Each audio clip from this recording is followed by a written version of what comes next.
Hi guys, welcome back to the channel. Today we're going to be reading some fat people stories. Let's just jump right into it. This one comes from Barbie033. Obese college roommate vent. They're away for obvious reasons. I don't know where else to post this, and telling anyone I know in real life would be incredibly rude, so I'll just post it here. I live in a dorm with another girl. Let's call her Kathy. Kathy is a sweet person, but never cleans anything. She also makes the majority of the messes in the dorm room, such as crumbs all over the living room, all over the floor by my desk, bed, etc. She can't be bothered to take out the dozens of soda cans and sugary drinks she amasses every week. I always end up doing it when it becomes too much of an eyesore. I'm a very paranoid person when it comes to bugs, so I take the cans along with all the trash often to avoid any sort of them coming into the room. This includes the 5 or 6 DoorDash bags from Kathy that I have to clean out every week. I never really thought about her weight until I constantly had to clean all this shit up. Honestly, I just figured it was how she was, and that was that. But with months of cleaning up after her under my belt, I notice everything. The constant food deliveries, how she'll sit there and eat ice cream, then soda, then a TV dinner, then a family bag size of Doritos. It's quite horrendous to watch, if I'm being honest. She's probably around 300 pounds at this point, if I'm judging by eye. I bring this up because Kathy uses her weight as an excuse to not clean, claiming her ankles and her knees hurt too badly to bend and clean like I do. No shit. You have all that lard pressing down on your poor joints, and all she does every day is make it worse by eating more. The real kicker is how she tells me I'm so lucky to have a fast metabolism and good genes. I walk about 15k steps a day, do cardio at night, count my calories, and have one cheat day a week. None of that is related to my genes. Am I crazy, or is this insanity to live with? What should I do? I think that is super crazy.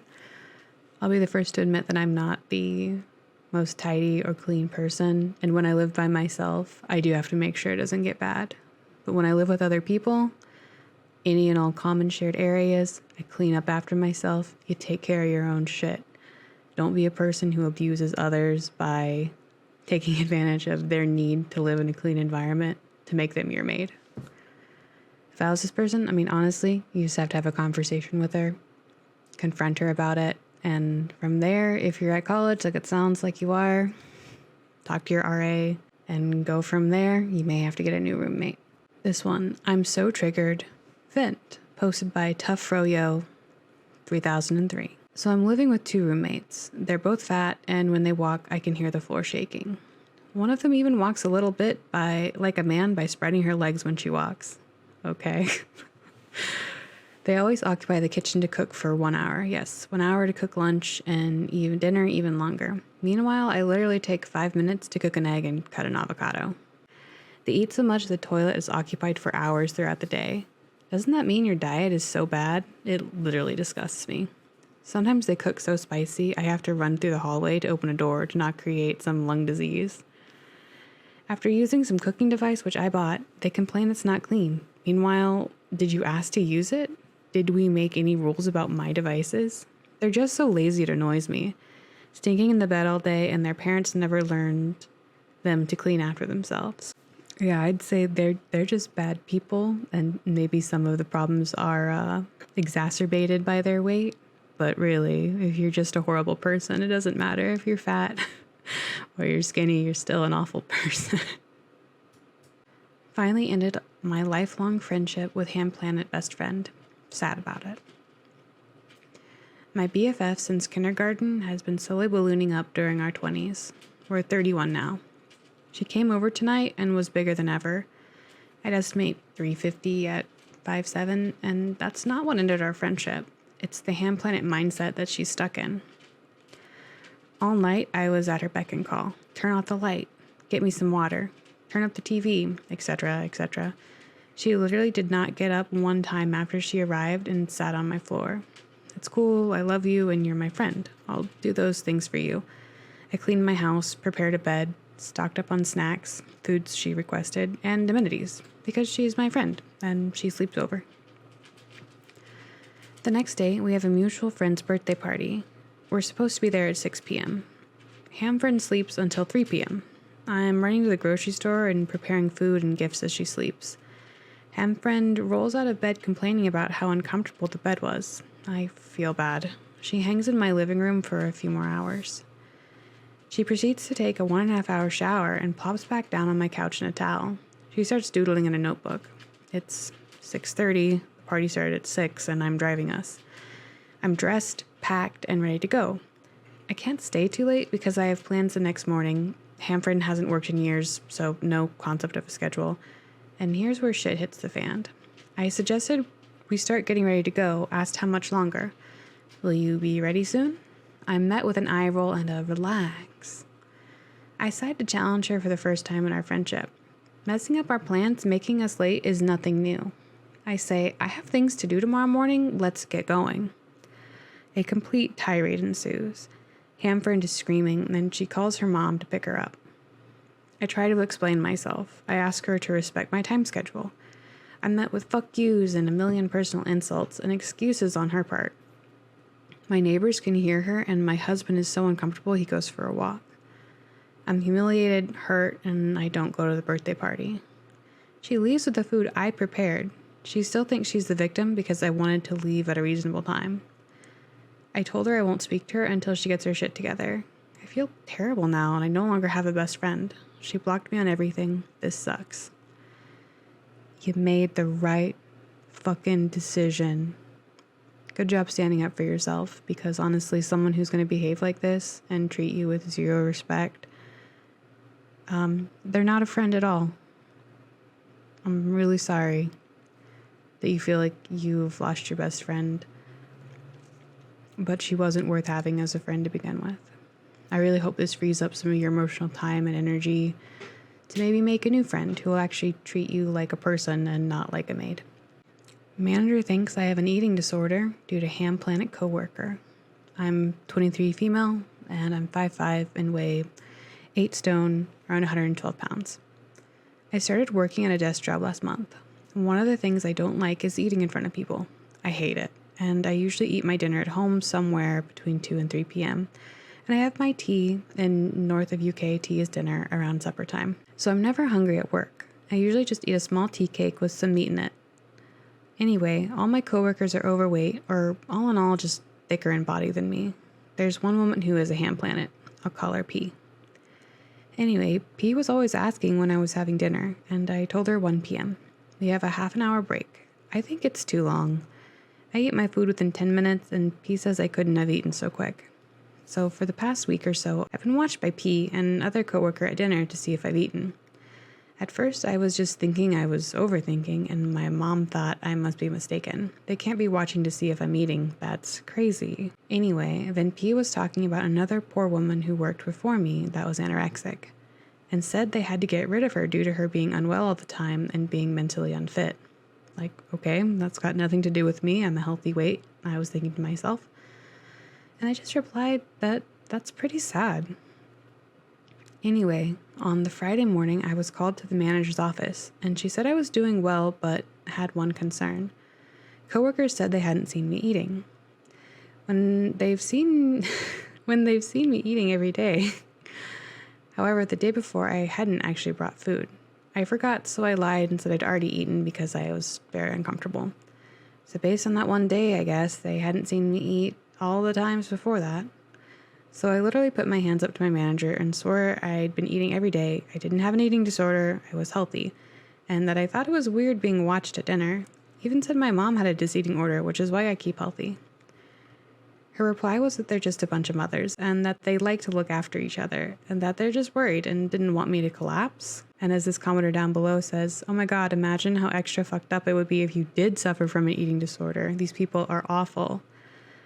Absolutely, because eating disorders are often invisible diseases. Like, just by looking at someone, whether you think they're underweight, overweight, a healthy weight, you may not be able to tell if they are struggling from anorexia or bulimia or, a binge eating disorder or, these other types of food-related anxieties. And by the fact that you are letting them know that you are watching them has got to increase anxiety about it no matter what. I mean, me alone, I'm a diabetic, so I have to try to watch what I eat. And when I worked in an office, it was really awkward and embarrassing because if I didn't want to have a piece of the birthday cake or whatever, it wasn't enough for me to say, oh, sorry, I'm not really feeling like having any right now.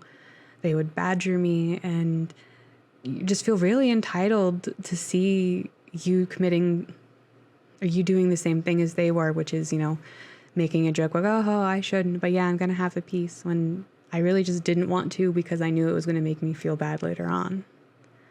So I can't imagine. This obviously sounds like a young person, probably one of their first jobs, having so many other people's baggage put on them for absolutely no reason. Ham Saturn was banished from the swim team. Today was a voluntary overtime shift at work, and I signed up for it, and unfortunately it was paired with the ham planet Maggie. Maggie is a notorious energy vampire. Oh my god, I've met so many of them. Working from home is amazing. You can avoid them so much easier. She's been compared multiple times to Colin Robinson from What We Do in the Shadows by various people. One of her more irritating traits is her compulsive need to make up stories in order to impress people or make her life seem interesting or make herself seem like a victim. It never works because her stories are clearly bullshit. She'll make things up and double down when called out on her lies, so I've developed a strategy where I kind of egg her on to the point where she absolutely paints herself into a corner with her lies. And then I call over another coworker and relay her story starting off, say, did you know that, blah, blah, blah. And they'll scoff and tell me how stupid her story is while she stands there, and I'll say, no, Maggie just told me about it. And they'll basically laugh in her face and she'll start softly blubbering for like an hour. This happens every week. Okay, kind of a dick move, but I'm also going to assume you're slightly exaggerating because we all like to tell a good story. Today was like every other day I got stuck working with Maggie. She was yapping her fool head off, and I was trying my best to ignore her. She brought up the Olympics, which I'm into. The summer games are my favorite, and I was in diving, track, and gymnastics when I was a wee slip of a girl. I made a comment about how much I enjoyed the swimming competition. She seized her opportunity. Maggie proceeded to tell me that she was the best in her whole high school at treading water. I immediately think, yeah, right, here we go. Because there's no way she didn't just bob up and down the pool buoyed up by her fat. She's 27 and a good 350 pounds. Easy. There's no way she was fit in high school. When we did conditioning in the pool, we had to tread water with our hands up, and I asked her if that's how they had to do it too. She looked confused and started stammering and said that she was the best swimmer in her class. Fine. I asked her best races were and what high school she competed for. She stumbled around and said that one where they go like this and mimicked a butterfly stroke, and then informed me that she never competed in swimming. I asked her how she knew she was the best swimmer in her class then, and she repeatedly told everyone of her ACL surgery and showed off her scars and how she was permanently excused from gym class because of it. We all know every detail of every therapy session and her list of medications and her gastritis and every time she smokes weed and every time she took a Xanax the night before because she feels like we should give a shit. Her answer was, I tried out for the swim team and did better than everybody, but they told me I wasn't allowed to join because I was too fat and didn't fit into any of the weight classes in swimming. What? Swimming isn't boxing or wrestling where you have to be sorted into weight classes to ensure you and your competitor don't get unnecessarily hurt. It's an individual sport. Literally everyone on the planet knows this. I mean, I assumed that, but I had never thought about it until this moment, but it checks out. I pretend to be outraged, and how very dare they, and called my friend Brian over to our station. Brian is in Ham Planet himself, but is a great guy with a great sarcastic sense of humor. He used to bounce for most of the dive bars in town. He also used to wrestle, which I know because we went to the same high school. He also loathes Maggie as much as the rest of us. Brian, I say, they kept Maggie off the swim team because she's too heavy. Isn't that some shit? And he replied, that didn't happen. That isn't even a thing, and you know it because you went to state for diving. They just used to pit me against the other school's fat guy. They have to take everybody. Right in front of her before walking away. I mumbled a, and smirked while Maggie wilted and started weeping. I earned my time and a half today. Like, I can see most of that happening Obviously, I think this story is probably a little inflated to tell a good story, but I've met some people who do try to endear themselves to you by oversharing about their lives, or are desperately looking for some sort of connection, so they throw out all this stuff about themselves, trying to find it. And I think probably those are the well-meaning people. I've also known some pretty narcissistic people who use these same tactics. Ironically, she too was a ham planet, and yeah, she was the best at her swim team. She was the best competitive dancer when she was in high school.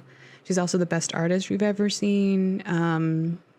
Just lots of these grandiose statements. And again, whether you're fat or skinny, if you behave this way, people are going to get real tired of your shit, because no one likes this. People like authenticity. Unfortunately, I've never seen the whole humiliate/ignore it actually work in changing somebody. I think it's probably a more complex issue than that. But we all like to see somebody who's annoying get a little comeuppance. On that note, I hope you've enjoyed listening. Anyway, make good choices, guys. Bye.